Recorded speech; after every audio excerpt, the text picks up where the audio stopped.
Hello, welcome to Atlantic Run 2020, New Horizon here from Romania to all over the world. It is a joy for me and my colleagues to be with you today in such large number. Okay, it's great. We hope that the information you will learn from us will help you to deepen the field of science fiction literature and thus help to promote Romanian science fiction authors. Our professor, writer, and friend, the editor-in-chief of CSF, Science Fiction Collection magazine, Mr. Aurel Carasel, unfortunately cannot be with us today for family reasons. But we asked Mr. Cristian Carstoiu, founder of Benchmark Publishing House from Atlanta, Georgia, to deliver us live the message of Professor Carasel. Allow me just for a minute to present to our friends and covers of CSF magazines that have appeared so far. It was a pleasure for us to publish last year on the 30th anniversary of Atlantic Run, a special issue of CSF magazine with the texts signed by the founders of the Atlantic Run Academy, Professor Alexandru Mironov, Professor Aurel Carasel, and passionate organizer Sorin Epanovic. Issue 10 will be a special one also, written only by the editors of the magazine and will be dedicated to the colonization of the moon. Let me show you the cover of the CSF magazine. I hope to see it well. Okay, number 1, number 2, number 3, okay, number 4, and the special one with the Atlantic Run, number 5, with the fantastic novella by Mircea Liviu Goga.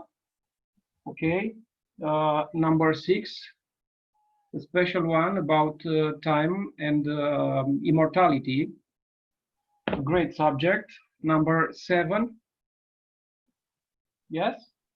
Number 8, with a novela by Florin Purluca, Sindromul Tricolorului. And the last number from this year, number 9, Eu sunt Nikita, I'm Nikita, by Lucian Dragoș Bogdan. And now, ladies and gentlemen, let me introduce you Mr. Cristian Carstoiu. Hi, Cristi. Hello, everybody. I'm not sure if... Thank you. Thank you very much for accepting our invitation. Please tell us, in the words of Professor Carasel, about the phenomenon called science fiction literature and the role of CSF, Science Fiction Collection magazine, in promoting this beautiful art among sci-fi fans around the globe, please. Okay, absolutely. Yeah, it's a great pleasure for me to be here, and I'd like to say hello to a lot of people that I haven't seen quite a while.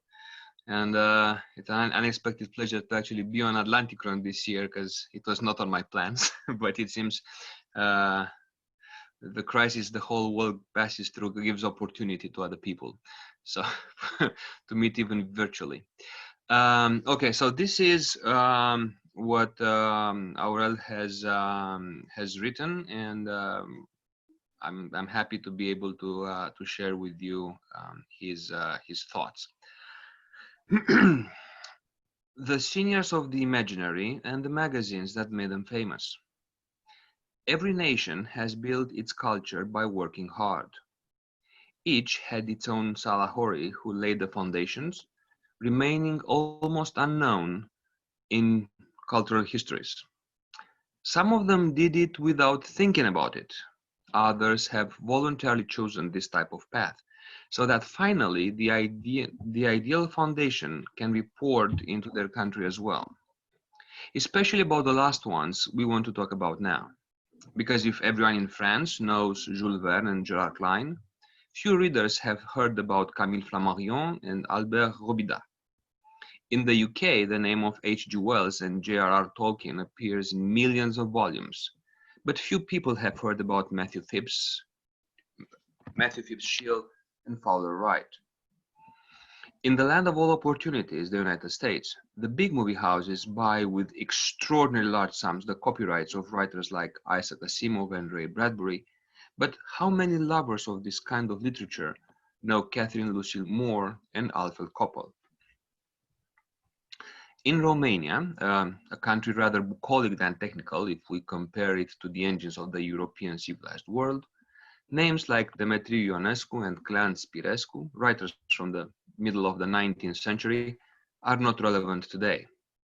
But they wrote works which have become the foundation for the appearance, by mid-20th century, of the golden generation of Romanian science fiction. Next to them are the writers who voluntarily undertook this mission of intellectual sacrifice: Alexandru Herzog, Felix Aderca, or Victor Anestin. The year 1955, when the magazine Colecția de povestiri științifico-fantastice, the collection of science fiction stories, has appeared, is a turning point for the Romanian sci-fi literature.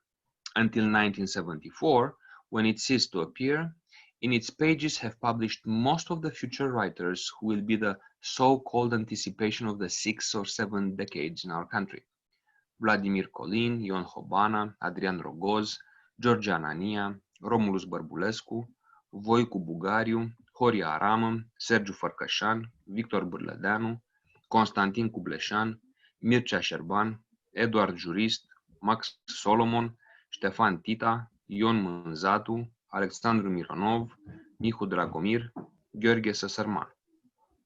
Their books, published in editions of tens of thousands of copies, later serve as a launching pad for a new generation of dreamers. They began to establish themselves in the 8th decade, around the Anticipation Almanac and the Science and Technology magazine. The generation of the 80s exceeded the threshold called Anticipation and ventured into space. The works of great American, Russian, French, and British writers served as a model, although most of them reached their libraries only in the form of handwritten or copied translations.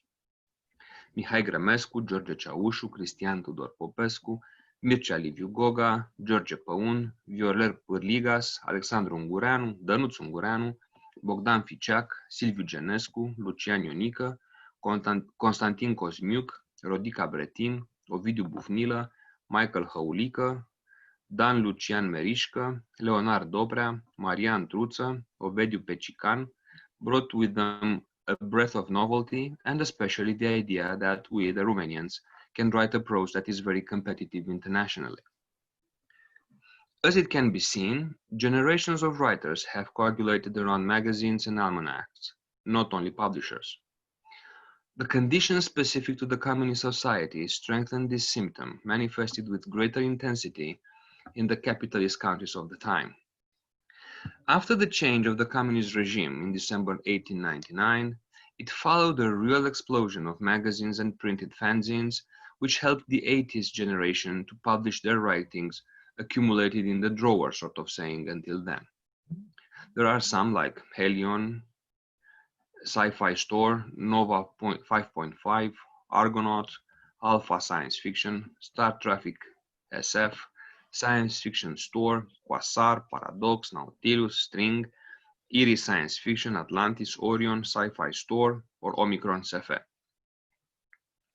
However, the low circulation and lack of constant periodicity did not lead to the appearance of the next wave of writers. This required points of polarization, the strength and rhythm of the pre-revolution literary movements. They proved to be the successor of the collection, the magazine Anticipation Collection of Science Fiction Stories, published under the auspices of the same magazine, Science and Technology, numbers 468 to 578, and Jurnalul CSF, the Sci-Fi journal, numbers 1 through 169. Together, the two publications managed to impose the generation of the 90s, printing a slight directional note in the cyberpunk literature. Here, writers like Sebastian Corn, Adrian Bănuță, Ana Maria Negrilă, Cătălin Ionescu, Liviu Radu, Ioana Vișan, Florin Pâtea, Petrică Sârbu, Costi Gurgu, Liviu Surugiu, Ona Franz or Ana Veronica Mircea, made their debut and established themselves as writers. The 2000 sci-fi generation did not exist, as the media that launched them ceased to appear for financial reasons. But while print magazines, almanacs, and anthologies have become very rare and have even disappeared from the market, the digital media has taken over the remaining vacancies, limiting itself by options to reader with internet access, willing to read on a computer screen, laptop, tablet, or mobile phone more recently. It was a strange period in which blogs, websites, and digital magazines appeared by the dozens, partially continuing the work of asserting the new generations. These are Fan SF, Sci-Fi Fan Blog, SF Culture, Weaver, Parallel Words, A Reader's Diary, Santa Claus, Sci-Fi Reader, Lol Flower, Grandma's Pearl Necklace, Sci-Fi Gazette, Nautilus, Argos, Fantasy, Fiction, Galileo Online, or Helion Online. Anyone with access to a computer could create their own publication in which they could write what they wanted. The lack of critical control led to the appearance of publications with a small number of readers, and in the launches of writers that occurred in their pages, although numerous, were lacking in substantiality. Instead of a sci-fi generation, only independent writers appeared, some remaining only as beginners. There was no cohesion of the authors and no ideal to follow. Simply, each creator woke up alone on the great uncertainty of creation. Paul Tudor, Roxana Brânceanu, Ioana Vișan, Mircea Coman, Ștefana Țeller, Andrei Gacev, Robert Kohler, Cătălin Maxim, Narcisa Stoica are just some of them. Now, we'll go into the Imaginary Juniors and CSF magazines. In Romania since 1990, the idea of science fiction is related, more or less, to the Atlantic Run phenomenon. Let's remember that on the island of the Stone Ring, the National Annual Science Fiction Camp operated for 10 years, and since 2000, with the Atlantic Run Summer Academy, we designed together with the main organizer Sorin Repanovic a special workshop for creators of science fiction. In this workshop were made over the years Almanac Anticipation Atlantic Run 25, the anthology Stereo Atlantic Run, and the historical fiction volume Atlantic Run Long Hot Summer. It was somehow natural for the idea of National Science Fiction Magazine to appear here as well. It happened in August 2016. I was on one of the ferries when I received the unannounced visit of Constantin Pavel, the founder and director of Pavcon Publishing House. Cătălin, as his friends call him, had come to the island in the first years of science fiction camp, and we kept alive a lot of memorable memories. We discussed and he presented me the plans of his publishing house. The most important point was the promotion of the Romanian writers of the genre.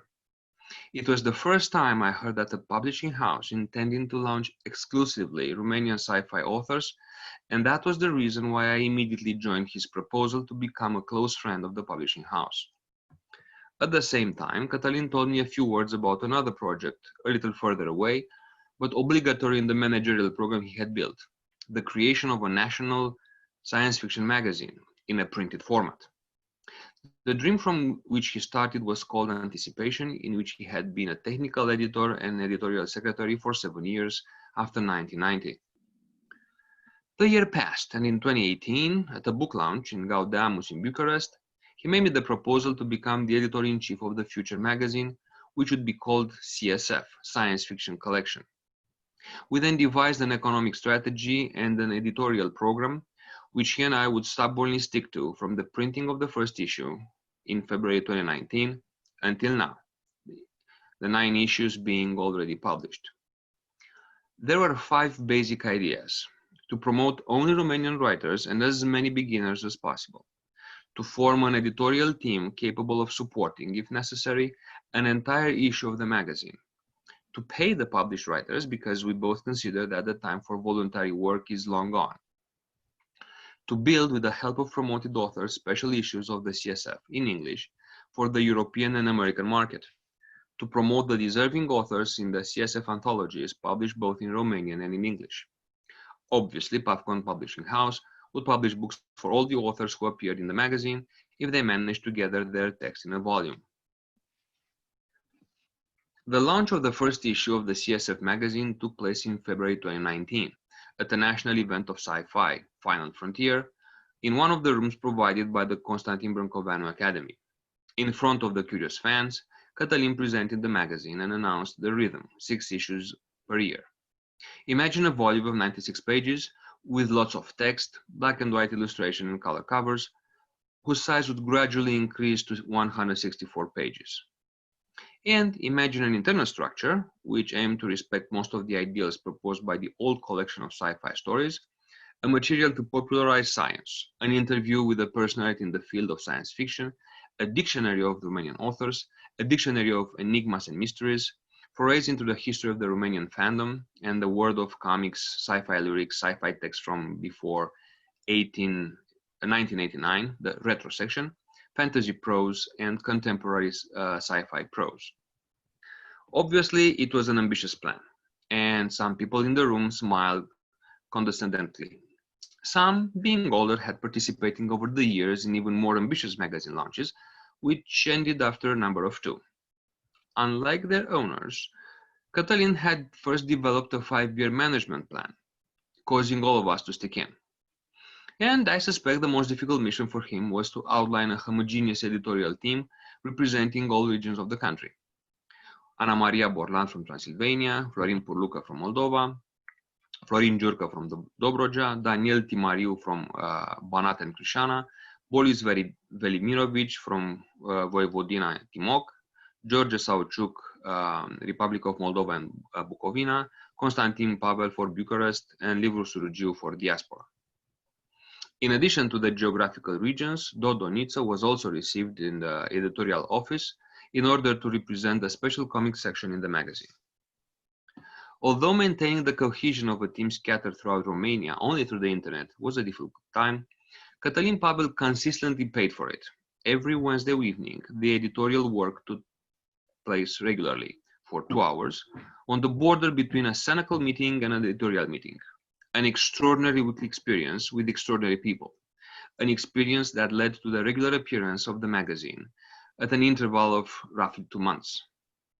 At the launch of new writers, Cristian Carstoiu, Cornel Bălan, Ciprian Ionuț Baciu, Dan Nora, Alexandra Gold, Maria Buboc, Mircea Băduț, Sebi Simion, Dan Nora or Cezar Pârlog, and the publication of some already established ones, like Ovidiu Vitan, Dan Ninoiu, Alex Strușcă, Mircea Liviu Goga, Pompilian Tofilescu, Alexandru Mironov, Daniel Botgros, Rodica Bretin, Sergiu Someșan, Voicu Bugariu, Ana Veronica Mircea, George Lazar, or Lucian Dragoș Bogdan. One of the strong points of the CSF was the special issues, conceived thematically or not by the members of the editorial board. Issue number 4 special, published in August 2019, is dedicated to the 30 years of Atlantican phenomenon in Romania and was distributed exclusively on the island to the participants at the event. Number 6 is dedicated to the idea of choosing between happiness and immortality, and in general presents text with a dystopian character. Number 10, in progress, is dedicated to the celebration of half a century since the landing on the moon, and includes stories and short stories based on the famous if. What if? They are based on some of the idea structures in the volume Short Story of the Aristotelian Future, published by PAFCON in 2016. In the larger framework of the Romanian sci-fi project of the PAFCON Publishing House, the special issues form the step towards the next dimension, the anthologies. In Romanian, the CSF Anthology 2018, the CSF Anthology 2019 have already been published, and in English, Carpatica 2020, available on Amazon Kindle, were, along with the most representative prose of the members of the CSF editorial board, text by published authors who have also entered of publishing in volume, as well as some authors invited to this printing festival. All in all, we consider that the magazine anthology volume, editorial tripod, forms a visible axis that will successfully carry forward the idea expressed by the writer Adrian Rogoz in the editorial of the first issue of the old collection. The collection aims to cultivate readers to love the science, the courage, and the perseverance necessary for any great deeds. We rejoice that the dreams of the golden generation continue to wander through our consciousness. Thank you. So this was Aurel Carasel's words, not mine. I just carry his voice today. And thank you for your time. Thank you very much, Cristi. We appreciate if you have some question for us, and you can write this question on the chat, and I and Cristi, I answer at it. Okay. Well. In the meantime, Cristi, how do you think about CSF? Because you have your debut in science fiction in this magazine. Well, first of all, I have to say that we know each other for what, 15 years? I think more? Yes. Even 55. more? Yes. 55, okay. I want to tell this to you and for our public today. I started writing my first novel 2 years before you actually published it, because, and it was almost 2 years before you actually started to publish the first CSF magazine, because I was so happy to support you. I didn't know how many writers you're gonna have. I didn't know how many people are gonna follow you in this endeavor. But I started writing that first novel, that first novelette actually. First novella. Yes. I'm always confused with that. The first novella. Right after you told me about your plan with the CSF magazine. So by the time I had finished it, you hadn't actually printed the first number. So it was a dedication for you, and I'm happy to be part of the whole project. Not that I'm writing too much, but I'm happy to see how people think about that. I'm happy when I'm invited to join your Wednesday meetings. I've learned a lot of things from the editorial board, and I guess that because of my background in publishing for about 20 years, I can contribute with ideas and suggestions to further grow this project. So it's not about how much the sci-fi collection, the CSF, offers to the public, but it's also the mirroring I get. It's the value I read. I'm waiting for every issue to come out and read it very fast. I enjoy it. I mean, it's obviously it's a work in progress. Every number is better than the previous one, and I'm happy to be able to contribute both in the editorial part and both in the writing part. I'm really happy to be part of this project. Thank you very much. Can you tell us and the friends here with us, can you tell us about the CSF, the North American edition? CSF edition? Okay, so now you are unveiling the secret. Yes. Okay. It's our common plan, and I think it's an enjoyable idea for you. Well, the point is this: I have a lot of Romanian friends around here, and some of them speak English fairly well. Some of them don't speak English at the level they would feel comfortable reading sci-fi in English. Some others simply love to read Romanian because they are so much immersed in the Anglo-Saxon environment that they would love to, have the hands on something that is appealing to them. So with that in mind, and telling them, hey, look, I've been published in Romania, and I showed them the cover of the issue number 3, I guess, was when my novella was. There was this thought, this bubbling, ideas coming. How can we get that? And it's a technicality that prohibits in terms of costs to have the magazines published in Romania and ship them to the US and sold them here. It will add incrementally the cost for a magazine. So from that thought originally to what's going to, which is to print a localized version for North America. So to have a Romanian edition in Romanian, especially for the US and Canada, because this is the reason I was saying North America. There are lots of Romanians in Canada as well, as people know that. Only, let's say, 2 issues, maybe 3 issues per year. So not 6 is like the Romanian edition, but only 2 or 3. To choose the best stories. I mean, stories that really have a very high value, and have a localized edition in here. This is pretty much what we're planning. I would hope that the first edition would be launched towards the end of this year, based on the first 2, maybe 3 numbers, 3 issues of the CSF in Romania. So pretty much that would be the plan. We take 2 issues, 2 Romanian issues, pick up the best stories and make 1 edition for the North American market. That's the plan. So pretty much with that being said, we should have enough material to start. And hopefully we shall have a North American edition within 6 months. That would be a reasonable target, considering that the text is there. We don't have to look for the authors. We don't have to do the editing and stuff. It's just a management and financial issue to set, and then to put a marketing mechanism in place. Excellent, thank you. Mm-hmm. Okay, I have another question for you.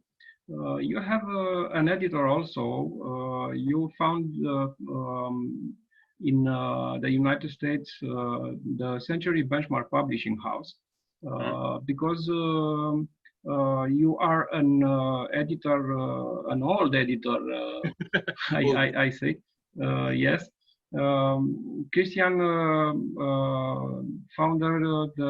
is founder the Amaltea Publishing House here in Romania in the 90s, and there in USA, what do you think the possibility for Romanian writers to publish on American market? You published Carpatica Anthology 2020 on Amazon, and this week you publish a series of stories of Romanian writers on Amazon. Tell us about this, some ideas. Weren't we supposed to talk about that tomorrow? It's okay. It's okay. Okay. No, that's okay. Look, so the point is this. First of all, I realized when you're saying that it's a quarter of a century since I published my first book. So my God, 25 yes. years since the first Amaltea book was printed, which is okay. Oh, that's interesting. Okay.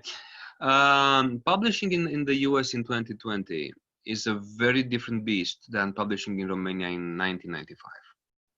Yeah, you don't compare these things, and of course I don't have the means, the resources to compete at a big scale with the established American publishers. There was never that point for me. My idea was to make available the Romanian authors on an English-speaking country, on an English-speaking market.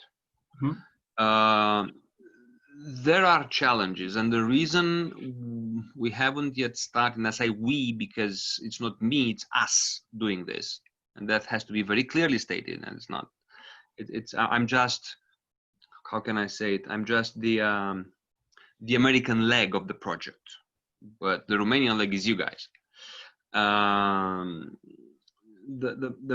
first challenge is to translate into English, and to translate into spoken English, into American literature English. That's the challenge, because typically what happens when you translate, and pretty much whoever worked in publishing more or less has translated into Romanian, for example, English works or French works or German, it doesn't matter.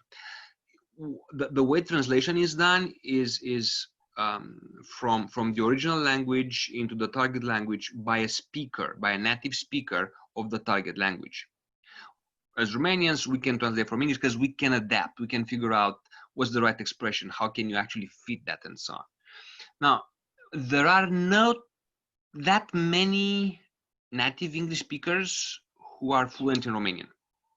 Most people I run into, they're Romanians living in the US, speaking English well, but not at the level they could do a literary translation at the level required by the market. So we have to kind of do it in two steps. One is to have the best translation we can come up with from Romanian to English by a Romanian, whoever that Romanian will be. And then we have an English draft. And then that English draft, we give it to an English speaker for review. And to adapt, to change the wording, to put the right sentences in the right order, to make it sound English. And this is a critical point of the whole process. So far, it's a bottleneck for us yet. We'll fix it. We're working on it. And the reason is, if we target the English speakers, they will be sensitive to the wording. I gave No Apology to be read to a lot of Americans, a lot. Let's say less than 10 in English. Most of their feedback was about verbiage, vocabulary, sentences and stuff. They did not make any comments. I mean, comments in the sense of feedback to improve the work. For the content, for the plot, for the characters, they were okay. Most feedback I got was on English. Now, unfortunately, they're not people that have the time nor the calling to do an English upgrade. But I'm having a few people that I'm talking to at this point that we're working on. It's a matter of opportunity, it's a matter of time, it's a matter of money. I mean, it's a little bit of everything. Yeah. The pandemics now making people stay more at home made some of these people more interested in joining the ranks, sort of saying, which is good. I mean, for us would be a good sign.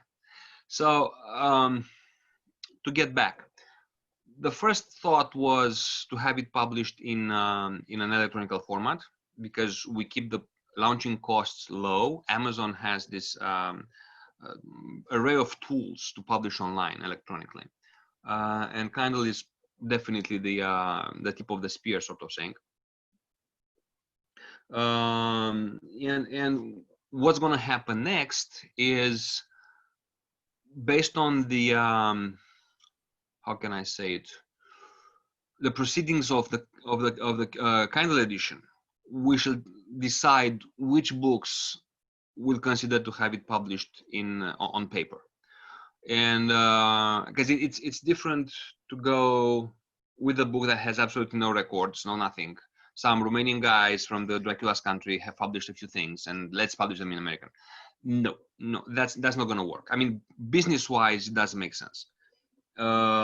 If you have it already an established record, hey, we have this book on Kindle for that many months or that many years, it has that many views, that many downloads, there is a history behind it.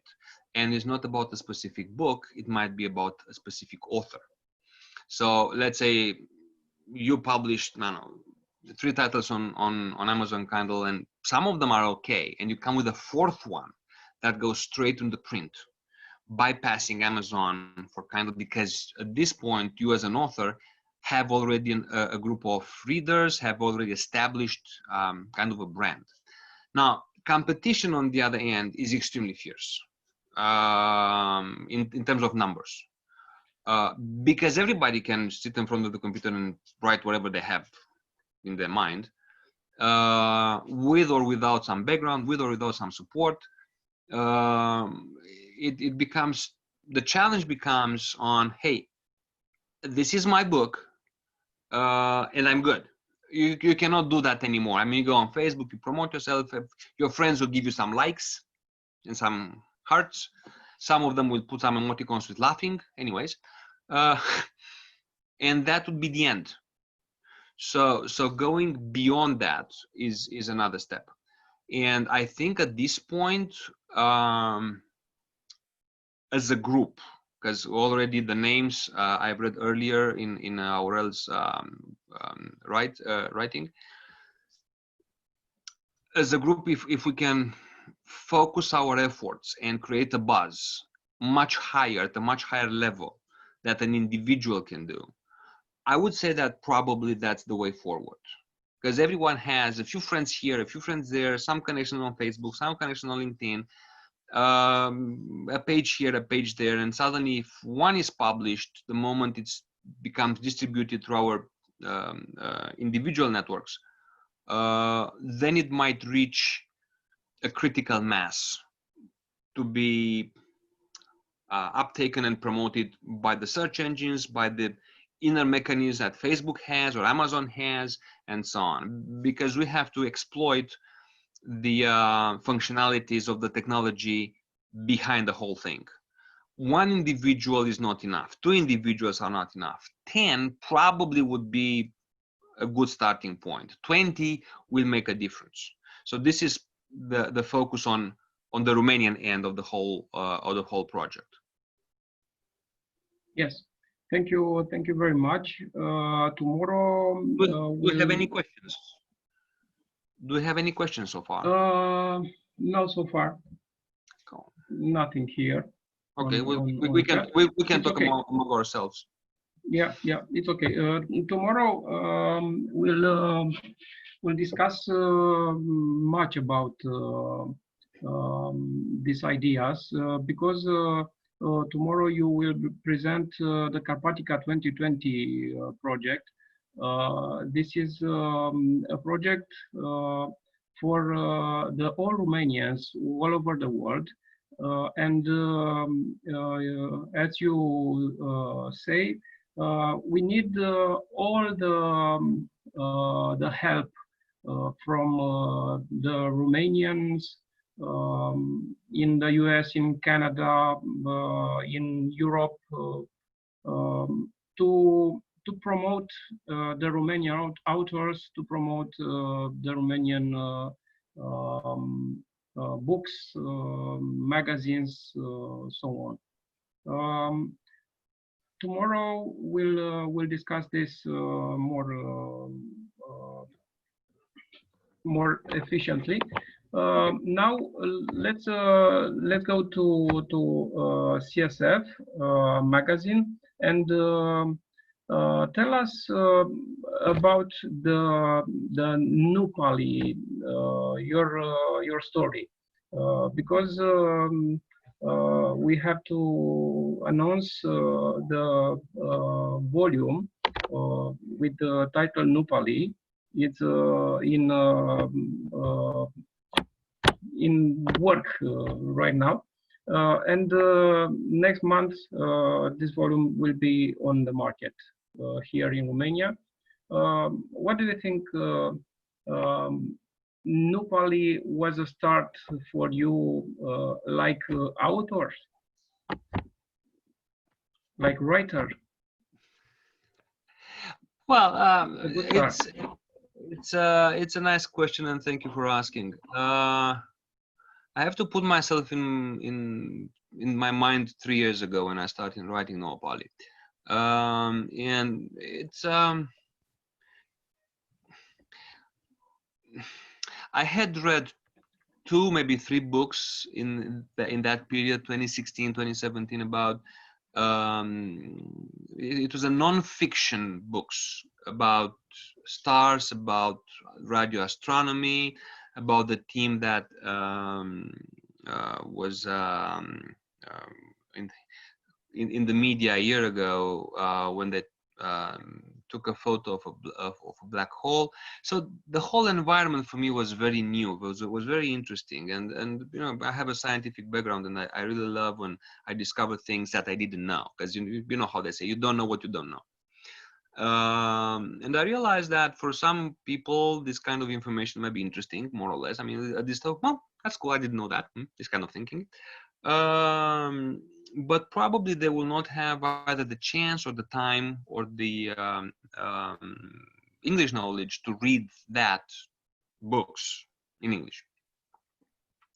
So I was thinking, well, this is a kind of thing that would be a great background for a fiction work. So, and pretty much about that time we had this conversation about you launching the CSF.